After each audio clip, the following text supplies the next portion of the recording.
अब हम लोग एक एक करके प्राइमरी ऑक्सिलरी वर्ब को सीखेंगे और फिर मॉडल ऑक्सिलरी वर्ब को सीखेंगे। साथ साथ जितने भी टॉपिक्स हैं उन सारे टॉपिक्स को सीखने की कोशिश करेंगे।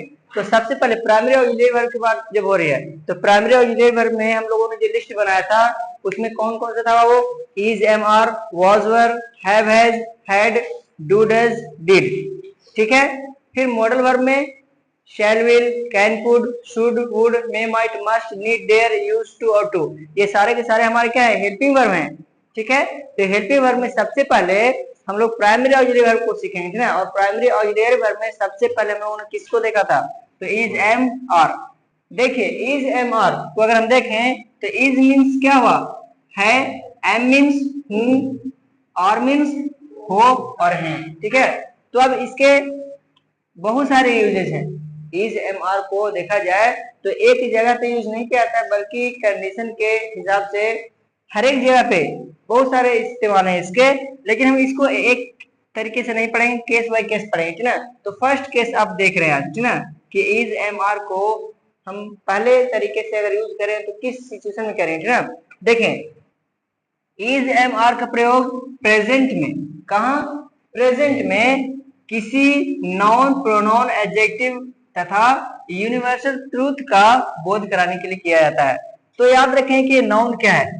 नाउन क्या है, नाउन दुनिया की कोई भी चीज हो, अगर आप ये अपने सेंटेंस में बताना चाह रहे हैं कि हाँ ये चीज है, जैसे हम ये कहना चाहते हैं कि ये मार्कर है, यह बोर्ड है, यह बल्ब है, यह पंखा है, यह कमरा है, मैं स्टूडेंट हूँ, मैं टीचर हूँ, यह बेंच है।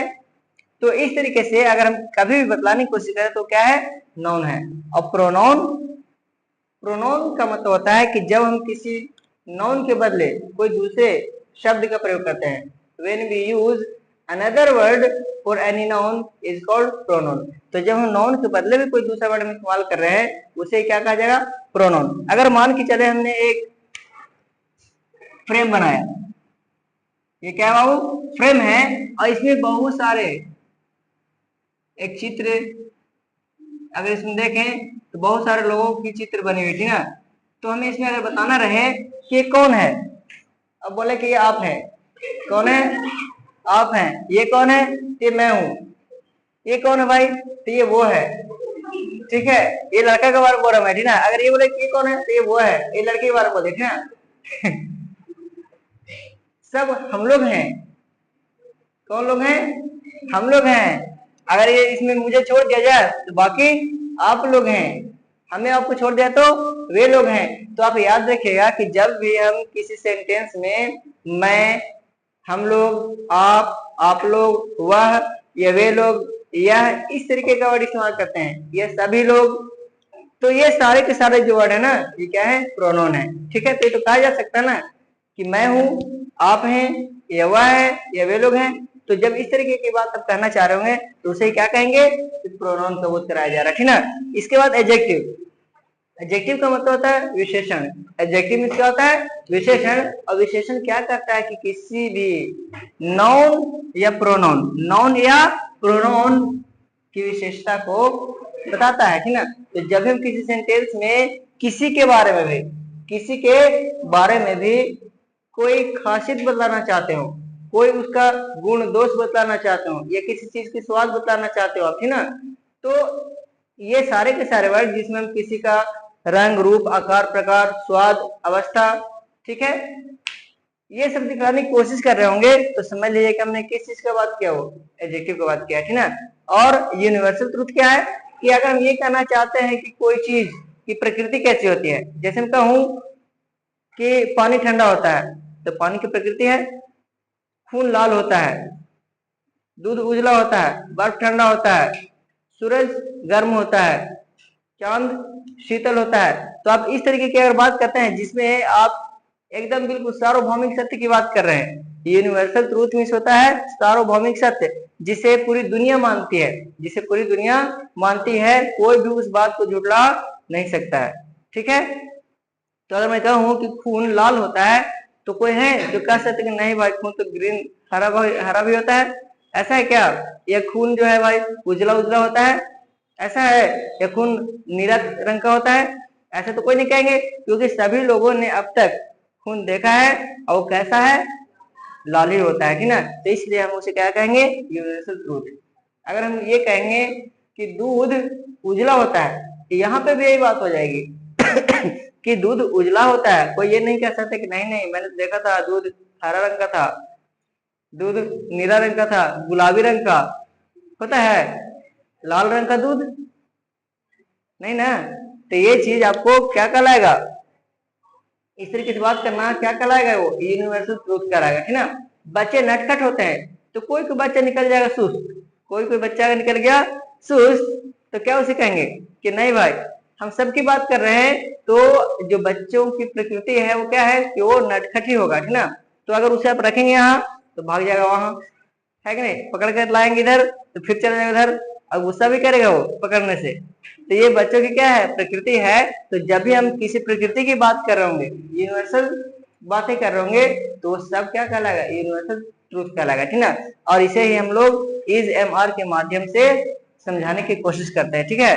तो आपको ये बात समझ में आ रहा होगा कि इज एम आर का प्रयोग कहाँ करें, वो प्रेजेंट में किसी नॉन प्रोनाउन एडजेक्टिव तथा यूनिवर्सल ट्रूथ का बोध कराने के लिए, ठीक है। अब देखिए पहचान, सेंटेंस को पहचानेंगे कैसे।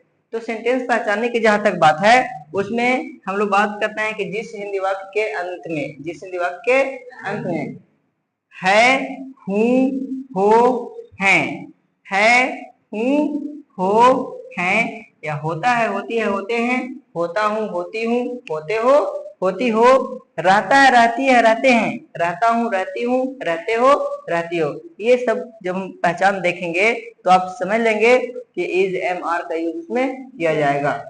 सिंपल सेंटेंस एकदम, ठीक है। और इसके स्ट्रक्चर की बात करें, स्ट्रक्चर आर वेरी सिंपल, बहुत ही साधारण सा, सिंपल सा, मासूम सा स्ट्रक्चर है, ठीक है।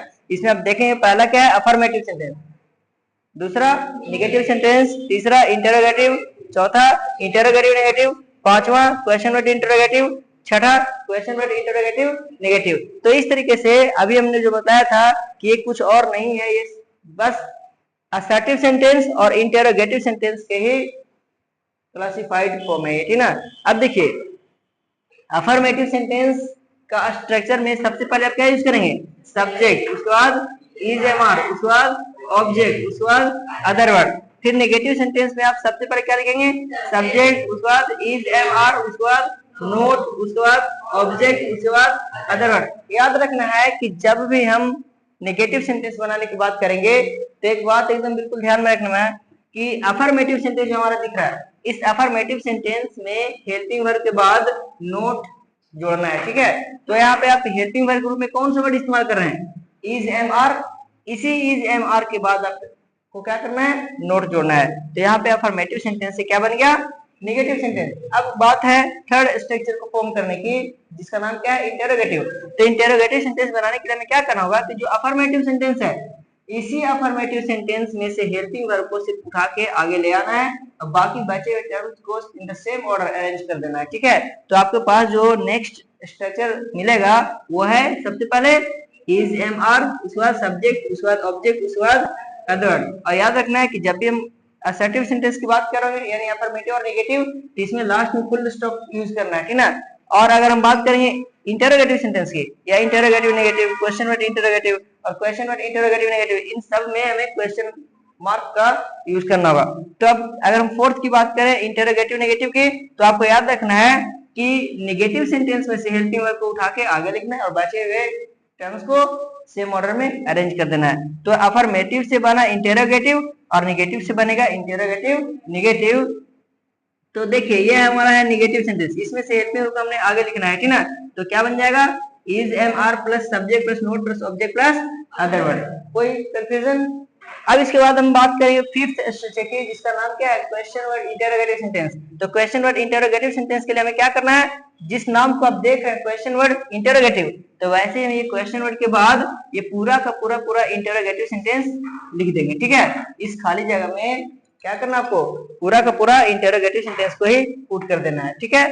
तो fill in the blanks with interrogative sentence and here fill in the blanks with interrogative negative sentence, ठीक है। तो यहाँ पे आपको खाली जगह में यही भरना है, ठीक है। क्वेश्चन वर्ड इंटरोगेटिव के सेंटेंस के लिए फिर स्ट्रक्चर क्या बनेगा, तो question word plus is am are plus subject plus other word, और question word interrogative negative sentence के लिए question word plus is am are plus subject plus not plus object plus other word. इस तरीके से हम 6 स्ट्रक्चर फॉर्म कर सकते हैं। कोई कंफ्यूजन बन जाएगा ना ये? बस हमें ये बात ध्यान में रखना है कि जो वर्ड मीनिंग्स हैं, ठीक है, सारे टॉपिक्स के, चाहे हम प्राइमरी ऑक्सिलरी वर्ब की बात करेंगे या मॉडल ऑक्सिलरी वर्ब की, सब में वर्ड मीनिंग हम आपको लिखवाएंगे, ठीक है। आपको ये वर्ड मीनिंग याद रखना है और साथ साथ आपको ये नोट याद रखना है, ठीक है, ताकि आपको सेंटेंस बनाते समय कोई भी प्रॉब्लम नहीं है, कोई भी दिक्कत ना हो। साथ साथ स्ट्रक्चर को तो हर हाल में आपको माइंड में सेट करके रखना थोड़ी देर के लिए। बाद में जब आप बनाना शुरू करेंगे सेंटेंस, ये सारे के सारे स्ट्रक्चर्स आपको खुद ब खुद याद हो जाएंगे, ठीक है। लेकिन शुरू से थोड़ी मेहनत करके, कोशिश करके ऐसे याद कर लेना है। सो इन द नेक्स्ट क्लास आपको होमवर्क क्या रहेगा कि ये शुरू से लेकर लास्ट तक, यहाँ तक जो भी लिखवाया गया आपको, ये सारे के सारी चीजों को याद करके आना है। करेंगे? ठीक है, वेरी गुड। आज इसका प्रैक्टिस करेंगे क्वेश्चन को अगले ही एपिसोड में, ठीक है। चलिए, बेस्ट ऑफ लक।